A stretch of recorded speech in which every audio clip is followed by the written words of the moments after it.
હોમવર્કમાં વિદ્યાર્થી મિત્રો કાલે જે હોમવર્કમાં દાખલો એક આપ્યો હતો એમાં ખરેખર ચોકડી ગુણાકારની રીતે ઉકેલ શોધો એવું એક લખવાનું હતું અમારે, પણ એ લખવાનું રહી ગયું એટલે બધાએ પોતપોતાની રીતે 3 રીતો અપનાવી છે. પણ સ્વાભાવિક છે કે ચોકડી ગુણાકારની રીતે પણ જેને ગણે છે એને મુશ્કેલી તો પડી જશે, કારણ કે વિશિષ્ટ પ્રકારના દાખલાઓમાંનો એક દાખલો એટલે ખાલી ટેમ્પરરી જોયું હોય તો લોપની રીત આ તો જવાબ લાવવો હોય તો કેવી રીતના લાવી શકાય. એટલે સીધી વાત છે કે ટેમ્પરરી ઔપચારિકતા માટે લોપની રીત કરીએ તો કેવી રીતે જવાબ આવે એ ખાલી સમજાવો. પણ આપણો આ દાખલો છે, બોર્ડ પર રકમ લખી છે, એમાં ચોકડી ગુણાકાર આ ચોકડી ગુણાકારની રીતે પરીક્ષામાં પૂછે. ખાલી એમને આપણે આનો ઉકેલ શું છે એવું પૂછે અને ટૂંકી મેથડથી તમારે જવાબ લાવવો જ હોય, સમજવો હોય તો હું એક વખત સમજાવું છું, પછી એ પૂછી નાખીશ. એ લોકની રીતે ખાલી સમજાવું છું. મારે પરીક્ષામાં જે પૂછાવાનું છે એ કદાચ અઘરું પેપર હોય પૂછાય તો ચોકડી ગુણાકારની રીતે પૂછે. તો હવે જોઈ લઈએ. તો અહીંયા જે દાખલો છે એમાં આમાં તો લસા લેવો પડે, તો એ બી આવે. તો અહીંયા થાય bx વત્તા ay બરાબર 2. તો બને શું bx વત્તા ay બરાબર 2ab. આ મેં અત્યારે ચોરસ કર્યું, મારા માટે એક સમીકરણ છે હું માની લઉં છું. તો અહીંયા તો મારે એવું સમીકરણ તૈયાર છે bx ઓછા by બરાબર a વર્ગ ઓછા b વર્ગ. આ નંબર 1 આપું, નંબર 2 આપું. મેં તમને સમજાવ્યું કે લોપ કોનો કરવો છે. લોપ તમારે જેનો કરવો હોય એ સમીકરણમાં સહગુણક સરખા બનાવવા પડે. તો અહીંયા જુઓ bx ay બરાબર 2ab. આ સમીકરણ લખ્યું ax ઓછા by બરાબર a વર્ગ ઓછા b વર્ગ.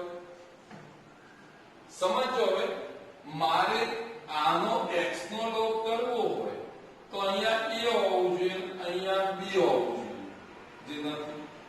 સેમ પોઝિશન અહીંયા આવે છે. તો વિદ્યાર્થી મારે y નો લોપ કરવો જો હોય તો અહીંયા હું જાતું લખું છું b, અહીંયા લખું છું a. આનો ગુણાકાર કરીશ ત્યારે a b બનશે, આનો ગુણાકાર કરીશ ત્યાં પણ a b બનશે. તો અંતે મને મળીશું તો b વર્ગ x વત્તા ab y બરાબર b સાથે 2ab વર્ગ. a સાથે ગુણાકાર કરું તો બનશે શું? તો કે a વર્ગ x.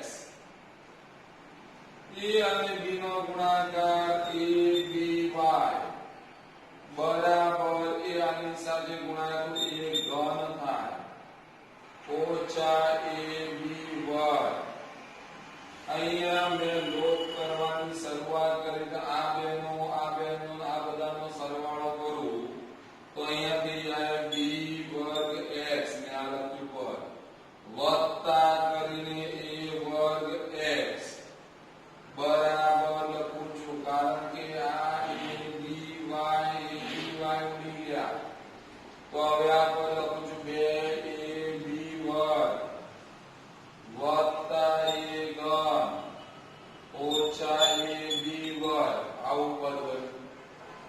જો આવું પદ બની જાય તો આમાંથી કોમન નીકળે કેટલા? તો કે x કોમન નીકળે.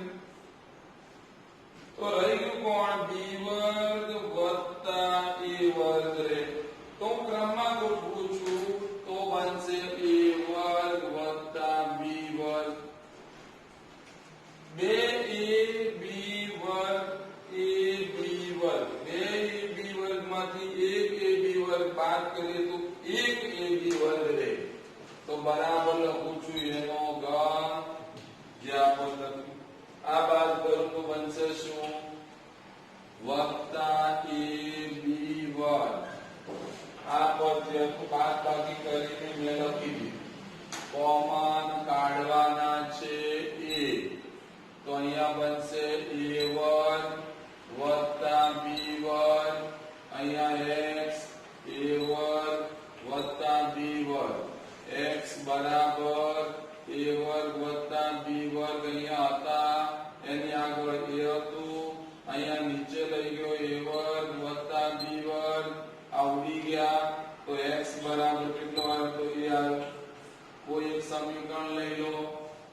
સમીકરણ હું લઈ લઉં છું અને એ છે કયું તો કે bx વત્તા ay બરાબર 2ab માં a બરાબર x બરાબર a x ની જગ્યાએ હું મૂકી દઉં a તો મને મળશે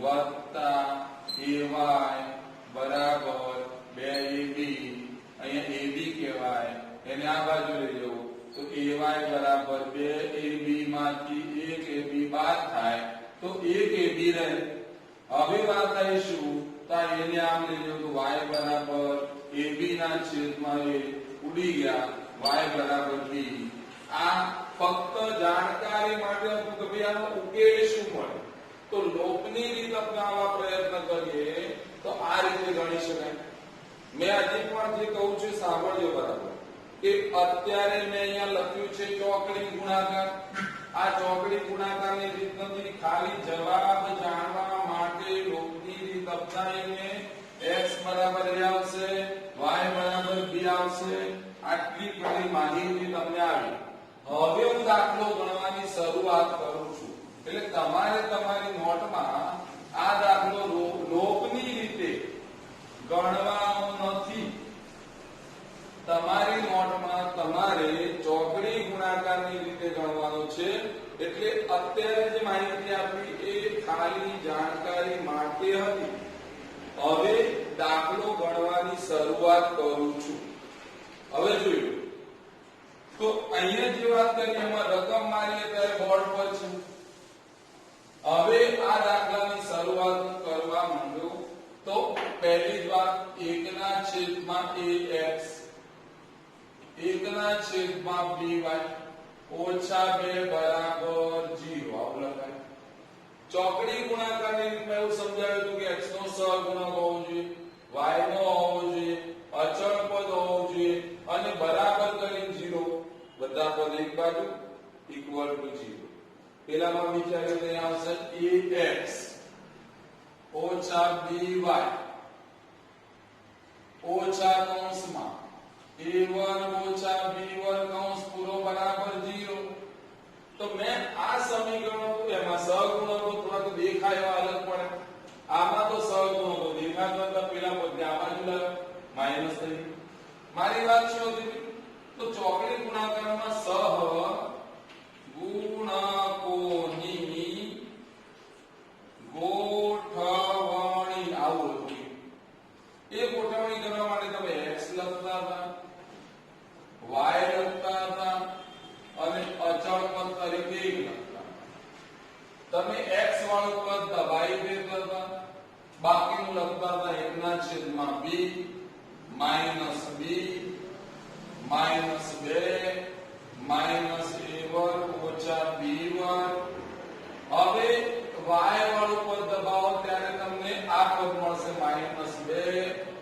માઈનસ a1 ઓછા b1 આના પછી આનો વારો આવે 1 ના છેદમાં a અને અહીંયા a હવે વાત એ અચળ પદ તો આ દબાવી દે તો શું આવે 1 ના છેદમાં a અહીંયા a છે અહીંયા 1 ના છેદમાં b અહીંયા માઈનસ b સહગુણકોની ગોઠવણી થઈ ચૂકી છે હવે હું વિચારું કે x ના નીચે મારે ચોકડી ગુણાકાર કરવો છે આ પદ આની સાથે ગુણાય આ પદ આની સાથે ગુણાય આ માઈનસ છે એટલે માઈનસ લખ્યું અહીંયા a1 ઓછા b1 અંશ સાથે ગુણાય આના નીચે છેદમાં 1 હોય છેદ સાથે ગુણાય તો અહીંયા આવશે b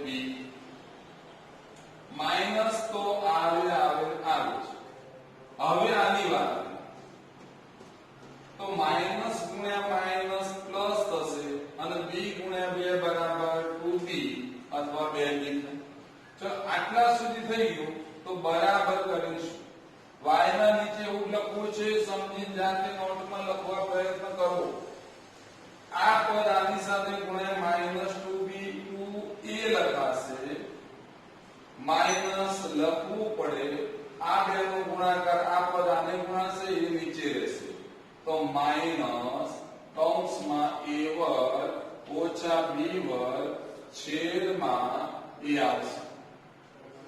ચલો આટલું કામ પૂરું કર્યું તો બરાબર કરીને એકના નીચે આ પદ આને ગુણાય તો માઈનસ b ના છેદમાં a માઈનસ તો આવે જ અને આ બેનો ગુણાકાર આના નીચે એક હોય એટલે a ગુણ્યા 1 બરાબર a અને b ગુણ્યા નથી બતાવ્યું પણ 1 હોય એટલે b આવશે. તો આવું પદ બન્યું a ના છેદમાં b બરાબર. હાલ સમજાવ્યા પ્રમાણે માઈનસ પ્લસ ની ભૂલો ના પડે એની કાળજી લેવી. આટલા સુધી આવી ગયા તો થોડું અહીંયા લખાણ લખીએ અથવા તો નીચે પદ લખી દઉં છું. તો તેથી x છેદમાં શું આવશે તો આમાં શું થાય આ માઈનસ છે એ એમને રાખવો રાખી શકું છું અને ન રાખવું હોય તો માઈનસ અંદર ભૂલી શકો. તો માઈનસ a વર્ગ પ્લસ b વર્ગ આનો લસા મે લીધો b આવશે તો આ b આને ગુણાશે તો માઈનસ 2b સ્ક્વેર બરાબર નું ચિહ્ન y ના નીચે આ પદ લસા લઉં છું તો અહીંયા a લખ્યો તો a આને ગુણાય તો માઈનસ 2a નો વર્ગ ઓછા ઓછા વત્તા થશે. વત્તા થઈ ગયા તો પછી એના એક જ લખું છું a વર્ગ ઓછા b વર્ગ. સમજ્યા છો બરાબર? છેલ્લું પદ આવ્યું બરાબર એકના નીચે લસા લેવો પડશે ab આ પદ આને ગુણાય તો માઈનસ b વર્ગ આવશે. આ પદ આને ગુણાય તો માઈનસ b વર્ગ આ પદ આને ગુણાય તો અહીંયા ચિહ્ન માઈનસ મૂક્યું અને આ આને ગુણાય તો આવે a વર્ગ. આવું પદ બને. બાજુ જગ્યા છે ત્યાં લખવાની શરૂઆત કરું તો અહીંયા પહેલા સમજી લો b વર્ગમાંથી 2b વર્ગ બાદ કરવાના છે. બેમાં મોટું પદ આ ગણાય આમાંથી આ બાદ થાય અંતે માઈનસ b વર્ગ. સમજો તો માઈનસ a વર્ગ તો એમ નહીં આ બેની બાદબાકીમાં માઈનસ b વર્ગ તો મારે લખવાનું શું તો x ના નીચે શું આવશે માઈનસ a વર્ગ માઈનસ b વર્ગ. કામ પૂરું આટલું. બીજું કામ લીધું કે આ માઈનસ 2a વર્ગ છે આ પ્લસ a વર્ગ છે આમાં બાદબાકી થાય તો પાછું આવશે શું માઈનસ a વર્ગ માઈનસ b વર્ગ તો છે એ લખી દીધા. નીચે a છે નીચે b છે એટલે અહીંયા નીચે મારે લખવાના રહી ગયા તો હવે લખું છું શું હતું તો કે b હતા અહીંયા લખવાના રહી ગયા કે લખું તો શું હશે લસા લીધો તો a ઉપર y બરાબર એકના નીચે અહીંયા પાછું જે લસા હતો એ b હતો બાકીનું પદ ગોઠવીએ તો આવે શું માઈનસ a વર્ગ માઈનસ b વર્ગ નીચે ab આવું પદ થશે. બરાબર સમજી ગયા હોય તો હવે આગળ વધીએ. પહેલું અને છેલ્લું પદ બીજું અને છેલ્લું પદ સરખાઈએ તો x ના નીચે માઈનસ a વર્ગ માઈનસ b વર્ગ છેદમાં b બરાબર એકના નીચે માઈનસ a વર્ગ માઈનસ b વર્ગ છેદમાં ab. પહેલા આની ગણતરી કરીએ આ પદ આખો અહીંયા જતું તો x બરાબર માઈનસ a વર્ગ માઈનસ b વર્ગ છેદમાં b નીચે માઈનસ a વર્ગ માઈનસ b વર્ગ છેદમાં ab ભાગાકારના ગુણાકાર કરીએ તો માઈનસ a વર્ગ માઈનસ b વર્ગ છેદમાં b ગુણ્યા આ પદ ભાગાકારના ગુણાકાર કરીએ ઉલટી જાય ઉપર આવે ab નીચે આવે માઈનસ a વર્ગ માઈનસ b વર્ગ. હવે જો આ પદને આ પદ ઉડી ગયું અહીં b ઉડી ગયો તો x બરાબર કેટલા આયા સમજી લો એ આવી ગયા એટલે આ એક જવાબ મને મળી ગયો. કહ્યું બીજું સરખાવન બાકી છે અહીંયા લખો આ રીતે x ના છેદમાં જે લખ્યું તેમ જ y ના છેદમાં શું આપું છું માઈનસ a વર્ગ માઈનસ b વર્ગ a બરાબર એકના છેદમાં માઈનસ a વર્ગ માઈનસ b વર્ગ છેદમાં ab. આ ગણતરી તમે જાતે કરો તો પણ આવી જાવ સ્પીડમાં લખું છું ગણી લઉં છું ડાયરેક્ટ ગણીશ પણ આ ગણતરી કરીને પ્રમાણે પ્રયત્ન કરશો જવાબ મળી જશે. હું લખું છું y બરાબર આ પદ અહીંયા લેજો -a1 -b1 છેદમાં a છેદમાં -a1 -b1 છેદમાં ab y બરાબર હું ડાયરેક્ટ લખું છું કહ્યું ને આ ગણ્યું છે એ રીતે જ ગણવું પડે પણ આ પદ ઉડી જશે એટલે હકીકતમાં આવશે 1/a 1/a તો y બરાબર આ પદ ઉપર જાય તો ab ના છેદમાં a ઉડી ગયા તો જવાબ આવે y બરાબર b કેટલાક લોકો કહે છે કે આ દાખલામાં અહીંયા સમજ ના પડી હકીકતમાં સમજ પડવાની જરૂર નથી જાતે પ્રયત્ન કરવો પડે અહીંયા મેં સમજ પડે એવું લખેલું છે એટલે આ જે લખ્યું છે એ જ રીતે આ તમારે ગણતરી કરશો તો x બરાબર a અને y બરાબર b જવાબ મળશે સાચો જવાબ છે હોમવર્કમાં આપેલો દાખલો છે એ ચોકડી ગુણાકારની રીતે કેવી રીતના ગણવું એ સમજાવી ચૂક્યો છું આવા જ દાખલા બીજા આવી જ રકમના દાખલા હોય ચોકડી ગુણાકારની રીતે તમારી રીતે પ્રયત્ન કરવાના તમને ન આવડે તો નિરાશ થવાની જરૂર નથી કેમ કારણ કે જ્યારે પણ ક્લાસ ચાલુ થશે અહીંયા ફિઝિકલ એજ્યુકેશન શરૂ કરીશું અહીંયા આપશો તમે ત્યારે હકીકતમાં આ દાખલા પાછા ફરીથી સમજાય છે બીજી વાત એવી છે કે જરૂર પડે કદાચ એ રીતે ચાલુ ના થાય તો મેં પછી તમારી ડિફિકલ્ટી પ્રમાણે વિભાગ પાડીને તમને 4-5 સ્ટુડન્ટ આવીને ડિફિકલ્ટી સોલ્વ કરાવી જાય આખા દિવસમાં સમય આપેલા હશે જુદા જુદા ટુકડામાં એ તમે આવી શકો બધી રીતો આપણે અપનાવીશું જુદી જુદી જો એવી સ્થિતિ આવે તો અત્યારે આપણે આપણું ભણવાનું કામ કરીએ તો અહીંયા જોઈ લો એક રકમ મેં લખેલી છે કુટ પ્રશ્નની આ બધું લખાણ જે લખું છું એનો મતલબ એવો છે કે થોડુંક સમય બચે તો મારી વાત છે રકમ લખવી અને વિડિયો બનાવો એના કરતા લખેલી હોય વિડિયો બનાવશો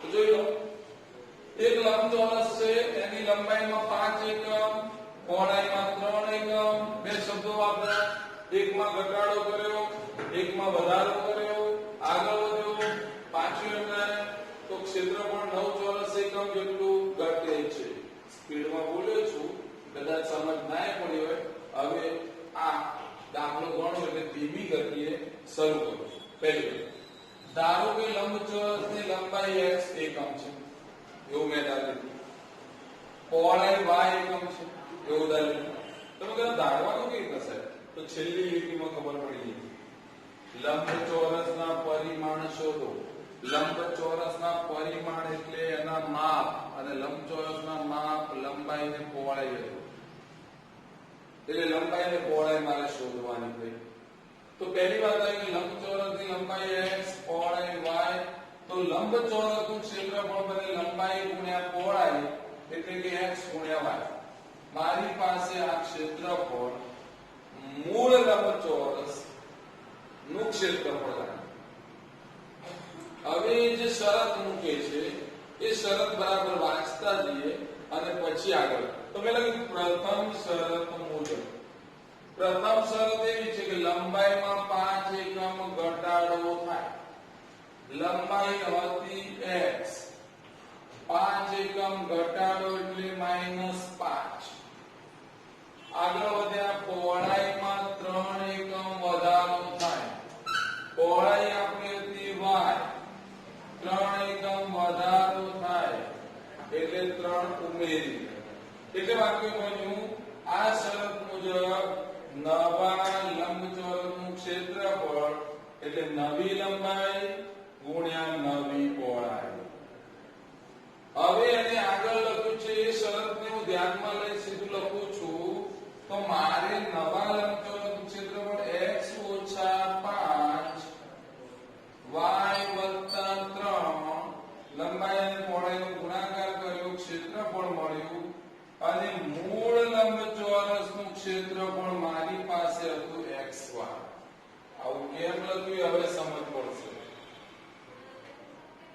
લંબચોરસ એટલે નવા લંબચોરસની વાત ચાલે છે નું ક્ષેત્રફળ એટલે પહેલા મૂળ લંબચોરસના ક્ષેત્રફળ કરતા 9 ચોરસ એકમ જેટલું ઘટે છે નવા લંબચોરસનું ક્ષેત્રફળ મૂળ લંબચોરસના ક્ષેત્રફળ કરતા 9 જેટલું ઘટે છે 9 જેટલું ઘટે છે એટલે કે મૂળ લંબ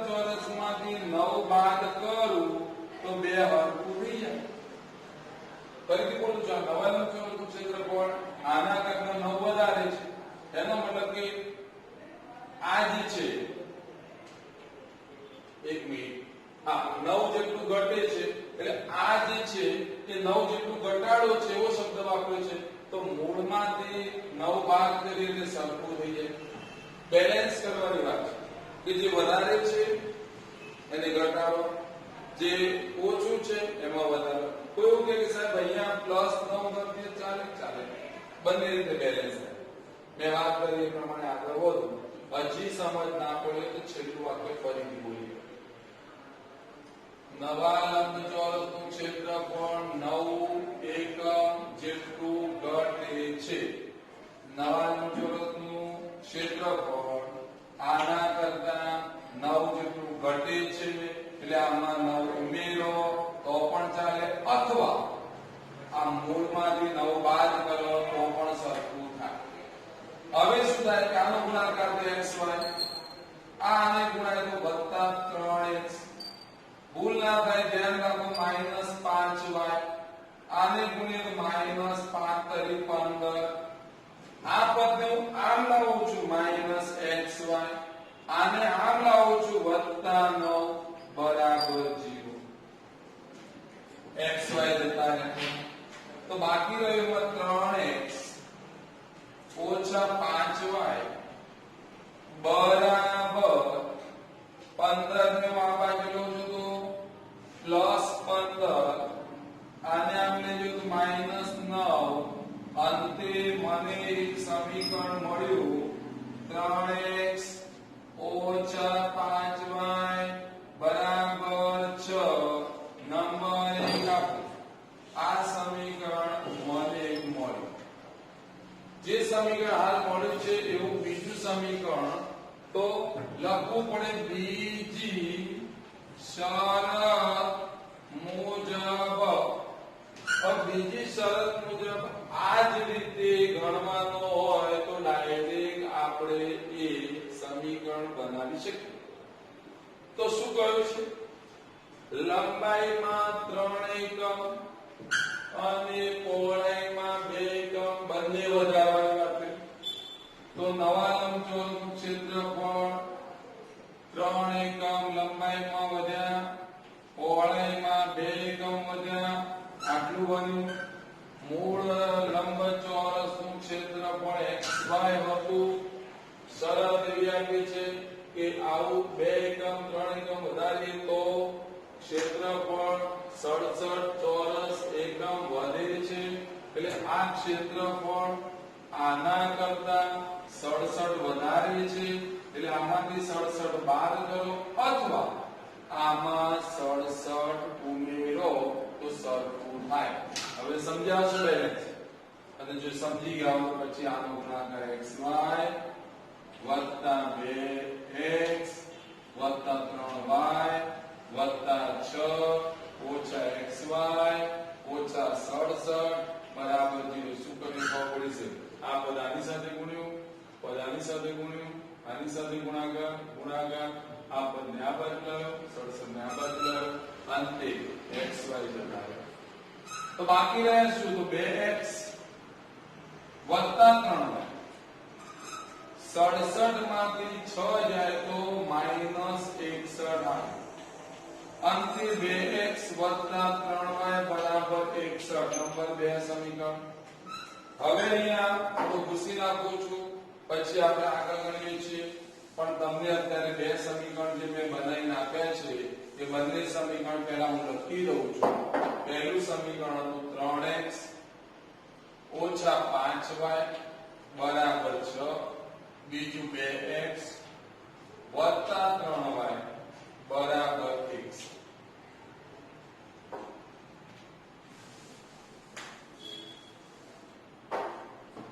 પહેલું સમીકરણ અહીંયા લખેલું. બીજું સમીકરણ લોકની રીતે x અને y જવાબ લાવવા છે.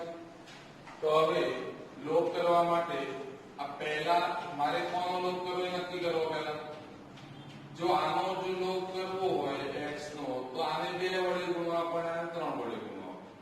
જો y નો લોપ કરવો હોય તો પછી આને 5 વડે ગુણવા પડે ને આને 3. સમજો y નો લોપ કરવો છે તો અહીંયા કેટલા ગુણીશ 3 અને અહીંયા કેટલા ગુણીશ તો કે 5 ફરી સમજાવું છું. આનો સહગુણક આને ગુણો, આનો સહગુણક આ સમીકરણ ગુણો, આ સમીકરણ બંનેના જે સહગુણકો છે સરખા બને. તો 3 ગુણ્યા 3 9x ઓછા 15y બરાબર 6 તરી 18 થયા. 2 પંચા 10x 5 તરી 15y બરાબર 5 એકા 5 6 પંચા 30. 61 ગુણ્યા 5 બરાબર 305 જતા રહેશે. 19x બરાબર સરવાળો કર્યો ઋણ ધન ઉડી ગયા ધન છે સરવાળો થશે એટલે થશે કેટલા તો 8 માં 5 ઉમેરીએ તો 13 નો 3 1 એટલે 2 આવશે અને 300 ની કેટલા આયા 23. હવે જે 323 આયા એને 19 से ચલાવવાના છે ખબર પડતી હોય બરાબર ન કઈ ટ્રાય કરીએ રફ કામ જેવું કરી આપું તો 323 ભાગ્યા 19 કરી 19 એકા 19 અહીંયા 12 માંથી 9 જાય 10 11 12 3 આવશે અહીંયા 2 આવશે એટલે 1 આયા અહીંયા 3 19 નો ઘડિયો બોલો 19 ગુણ્યા 7 હજી ના આવડતો ઘડિયો તો 19 ગુણ્યા 7 સાચું પડે માટે ચેક કરો 9 સીધા 63 નો 3 6 7 8 9 10 11 12 13 133 થાય. એનો મતલબ આના અવયવ કયા પડે તો હું લખી દઉં છું કે અહીંયા જે રફકામ કર્યું કાઢી નાખી પછી લખીએ તો શું આવે તો અહીંયા આવશે શું 17 ગુણ્યા 19 નીચે 19 ને લાવો તો x બરાબર જવાબ મળ્યો 17.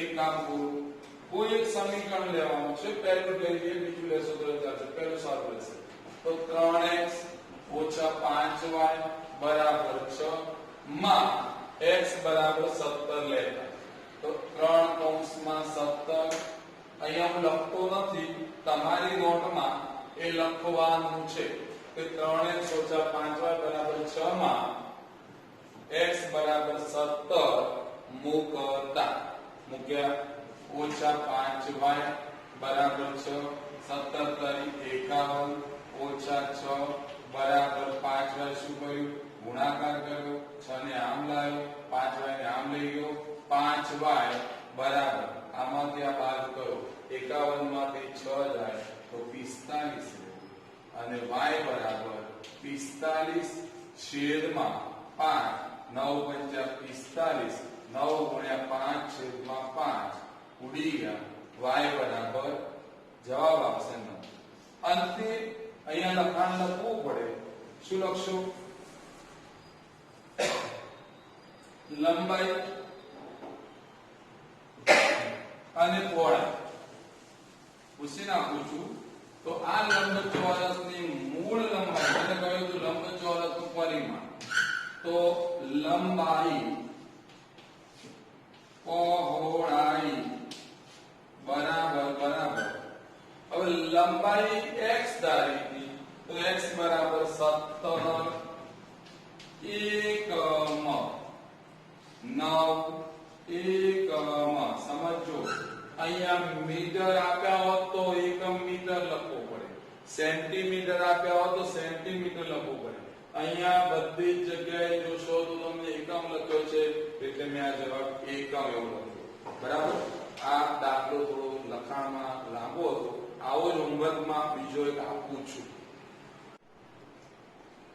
બીજો કોઈ પ્રશ્ન છે એની રકમ બોર્ડ પર લખી દે પહેલા બરાબર વાંચું છું સમજો છો દાખલો નાનો કેવી રીતના બનાવો. રીતુ પ્રવાહની દિશામાં 20 કિલોમીટર અંતર 2 કલાકમાં પ્રવાહની સામેની દિશામાં 4 કિમી અંતર 2 કલાકમાં સ્થિર પાણીમાં ઝડપ, પ્રવાહની ઝડપ શોધો. રકમ વાંચીએ ત્યારે ખબર પડે કે રીતુ ખરેખર હોડી લઈ જાય છે. રીતુ પ્રવાહમાં સ્થિર પાણીમાં કેવી રીતના પડે, પછી પ્રવાહ વહેતો તો એમાં કેવી રીતના પડે, એ બધું આપણે ધ્યાન આપવાનું નથી.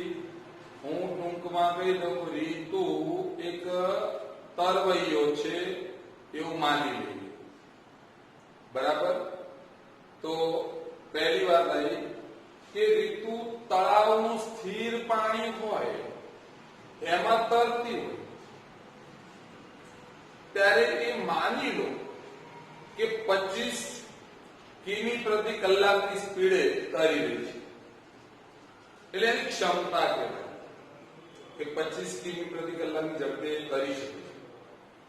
હવે એને આપણે કોઈ નદીનો પ્રવાહ વહેતો હોય એમાં આપણે મૂકી દઈએ અને હવે કઈ રીતે તો એ તરવાની શરૂઆત કરી કે જ્યારે પોતાની સ્પીડથી તરે તો 25 કિમી પ્રતિ કલાક તો એની સ્પીડ હતી જ, અને જો પ્રવાહ જતો હતો એ 5 કિમી પ્રતિ કલાકની સ્પીડે જતો તો 5 નો એને ધક્કો વાગ્યો તો ખરેખર એની સ્પીડ કેટલી થાય?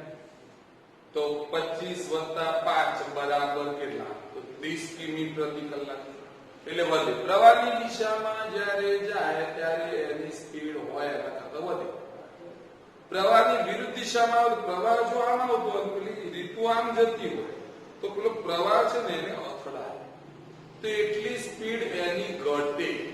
એનો મતલબ 25 ની સ્પીડે જતી હોય અને 5 નો પ્રવાહ એને અથડાતો હોય એની સ્પીડ ખરેખર 5 ઘટે એટલે 20 થાય. આ ફક્ત સમજૂતી માટે મેં મારી જાતે તમને ખાલી સમજાવવા એક ઉદાહરણ લીધું. આપણે હવે ઉદાહરણ બોર્ડ પર જે દાખલો છે એને આવા ઉદાહરણ પરથી સમજવા પ્રયત્ન કરીએ. તો પહેલા સમજી લો, સ્થિર પાણીમાં રીતુની ઝડપ જો x હોય, નદીના પ્રવાહની ઝડપ y હોય, તો બોર્ડ પર મેં સમજાવ્યું છે એમાં થોડું ઉદાહરણ સમજાવવા પ્રયત્ન કર્યો કે રીતુ x ની સ્પીડે આમ જઈ રહી છે, પ્રવાહ y ની સ્પીડે જઈ રહ્યો છે, તો અંતે રીતુની ઝડપ ને પ્રવાહની ઝડપ ભેગી થાય તો x અને y ભેગા થયા તો મને મળશે x y એની ઝડપ. એટલે માં લખવું પડ્યું પ્રવાહની દિશામાં રીતુની ઝડપ x y કિમી પ્રતિ કલાક. ઝડપ મળી ગઈ તો વિજ્ઞાનમાં તમે ભણ્યા છો કે ભાઈ ઝડપ બરાબર અંતર ભાગ્યા સમય. ઝડપ હાલ છે મારી પાસે x y. હવે બોર્ડ પર રકમ લખેલીમાં જુઓ કેટલા કિમી અંતર?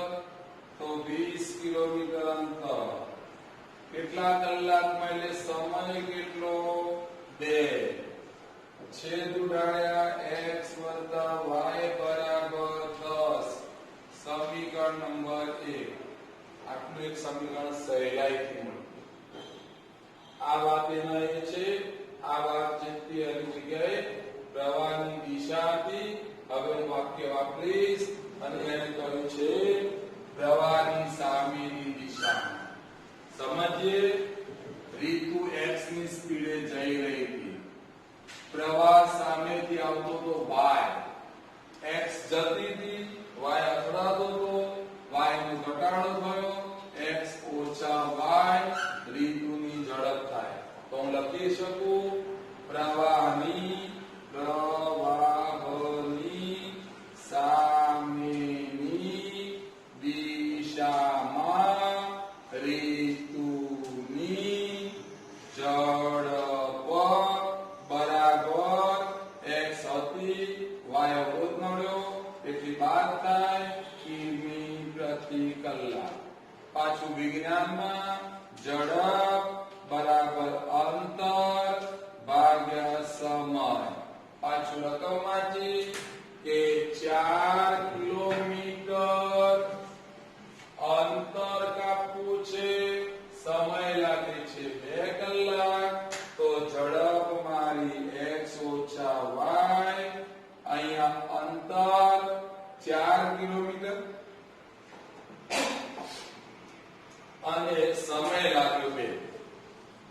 જે જોડાયેલ x ઓછા y બરાબર x ઓછા y બરાબર 2. નંબર 2 સમીકરણ 1 આવી ગયું, સમીકરણ 2 આવી ગયું.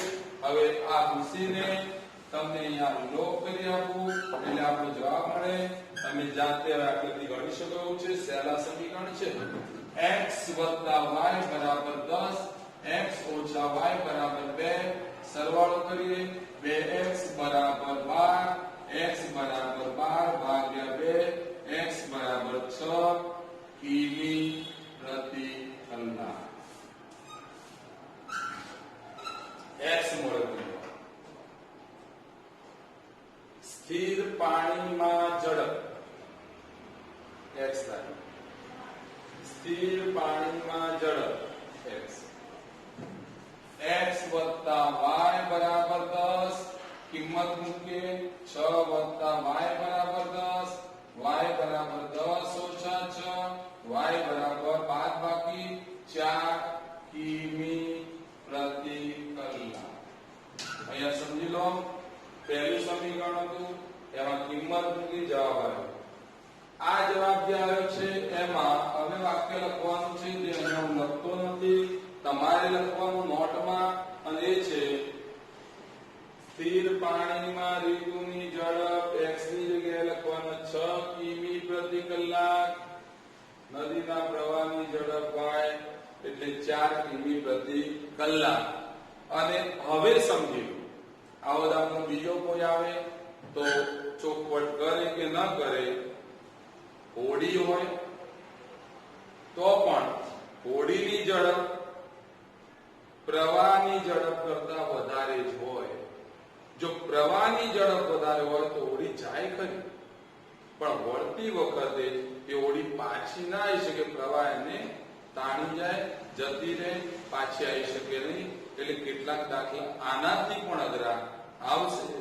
એમાં હોડીની ઝડપ પ્રવાહની ઝડપ બે આપે તો ધારવાનું આવે તો પહેલા હોડીની ઝડપ x ધારવાની, પ્રવાહની ઝડપ y ધારવાની.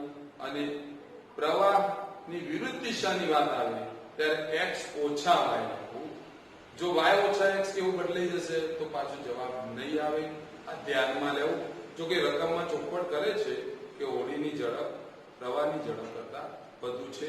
જો આના પછી બીજા કોઈ વિશિષ્ટ પ્રકારના દાખલાની રકમ તમારા ધ્યાનમાં આવે તો આ સમજો.